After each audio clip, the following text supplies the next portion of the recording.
I think what made the big difference was that Kennedy took it seriously. Kennedy knew that was going to be important. He rested that afternoon.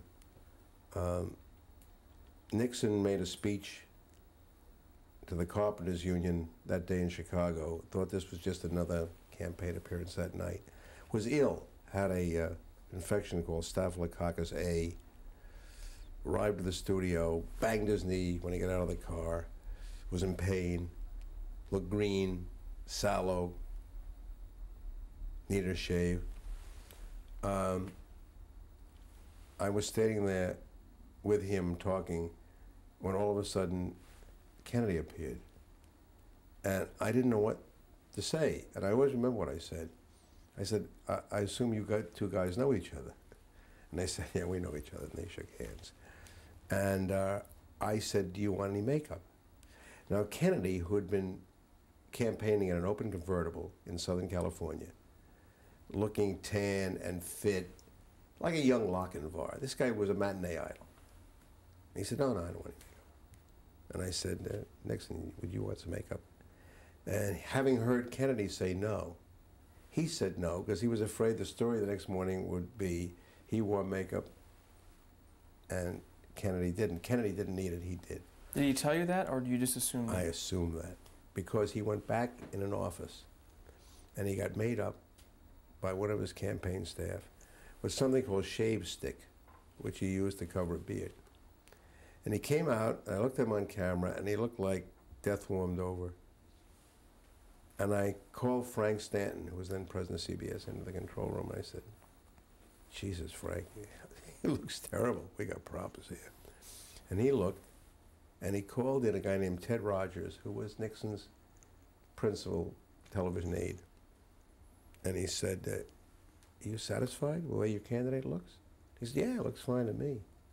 Stanton called me outside and said, look, if they're happy, we're not going to interfere with that. They've already... Nixon looked terrible.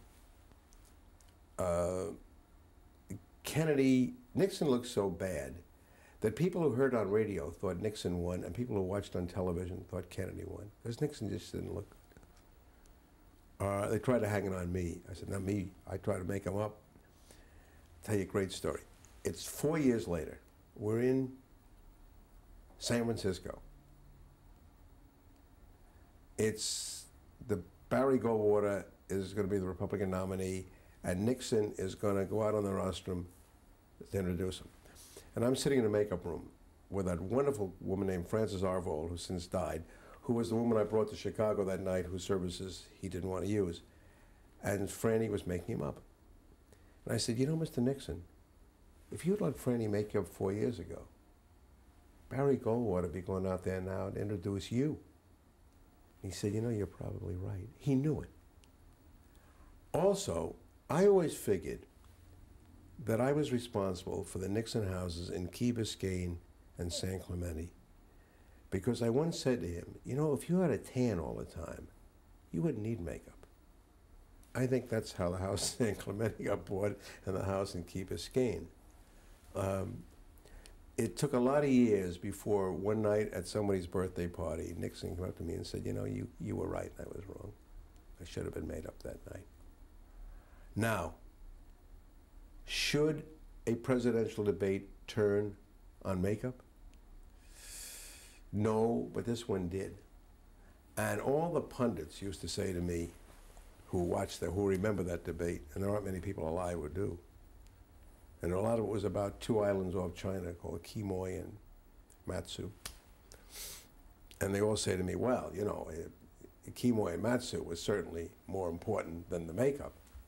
And I always say, all right, wise guy, where are Quemoy and Matsu? And who ever heard of them since that night? And who could care less and know you're wrong? The makeup was more important. That election turned on makeup.